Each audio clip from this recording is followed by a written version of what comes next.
शीशगंज गुरुद्वारा जो है वो बाहर जो पटरी है वहां के आगे फिर मार्बल लगा हुआ है। अभी बहुत समय हो गया, मैं गया नहीं, उस समय की बात बता रहा हूँ। तो लोग जो आते थे तो वो जब अंदर प्रवेश करते थे तो मैले होते थे पैर, तो उन्होंने वो पानी छोड़ रखा है, वो पैर धुल जाते थे, फिर वो सीढ़ी पे ऊपर चढ़ते थे। और बहुत से श्रद्धालु क्या करते थे, हाथ से वो पानी की मैल को हटाते थे और वो मार्बल चमकता रहता था बहुत एकदम। तो एक बारी जब जा रहे थे तो एक आदमी अपना बहुत श्रद्धा से अपने हाथ नहीं अपनी ये पूरी भुजा के साथ साफ कर रहा, उसको चमका दिया उसने। मैं खड़ा हुआ देख रहा था।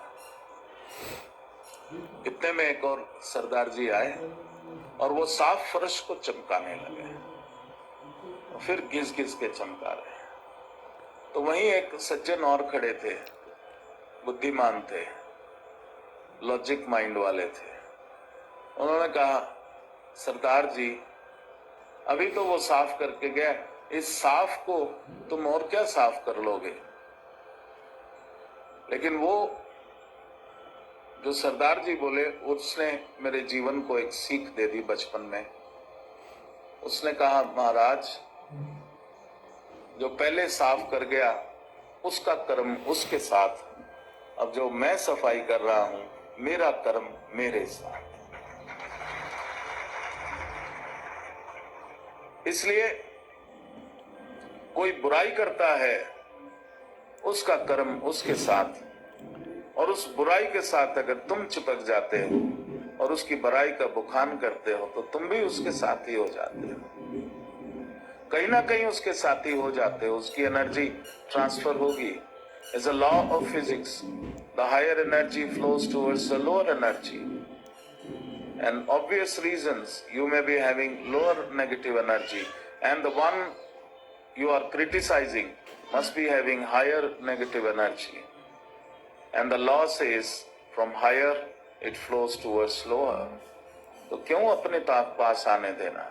उसकी जो अच्छाई है अगर समझ आए तो बोलना, नहीं तो कभी बोलना नहीं। ये संकीर्तन हो गया, जो संकीर्तन की मैं बात कर रहा हूं ये संकीर्तन हो गया।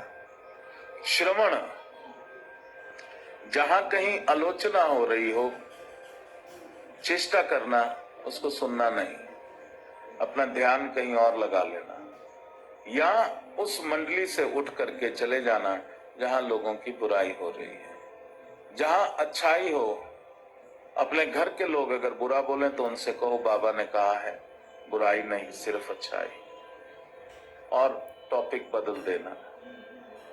वो हो गया जो सुनना है श्रवण, बोलना है संकीर्तन। और जब तुम वही सुनोगे वही बोलोगे वही मनन होगा, वही तुम्हारे मन में वो चलना शुरू होगा। और जब तुम बैठो तो मन में विचार अच्छे ही लेकर के आना, सबके लिए भले के विचार लेकर के आना।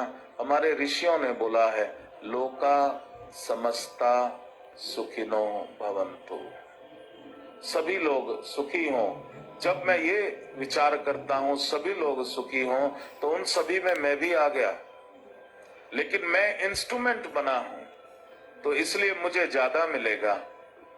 तो ये एक सबसे आसान विधि है, लोका समस्ता सुखिनो भवन्तु। और उसके साथ साथ भक्ति, उस परमेश्वर के ऊपर मन लगाना। उस भगवान शिव के साथ जब मन लगाते हो तो भगवान शिव हलाहल विष पी लेते हैं। हलाहल विष इस पूरी सृष्टि को बचाने के लिए वो विष पी लेता है, वो नीलकंठ है। और जो उसका भक्त होगा, क्या वो उसके कर्म, बुरे कर्म जो उसके लिए जीवन में दुख देने के लिए आए हैं, क्या उसका हलाहल विष भगवान शिव नहीं पिएगा? वो तत्पर है, वो तैयार है। वो बोलता है कि मेरी शरण में तो आओ, मेरे पास तो आओ, मैं तुम्हारे सारे रोग को पी लूंगा, मैं तुम्हारे सारे दुखों को पी लूंगा, मैं हर लूंगा, मेरा नाम ही हर है।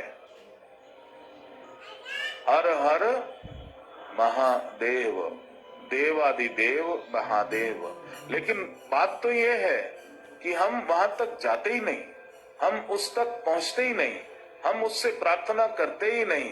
वो भक्ति, एक डिवोशन वो लेकर के आओ, मन में उसका विचार लेकर के आओ और उसके साथ साथ भक्ति लेकर के आओ। और जब भक्ति लेकर के आओ तो साथ में दृढ़ विश्वास भी रखना कि वो तुम्हारे सब काम पूरे करेगा।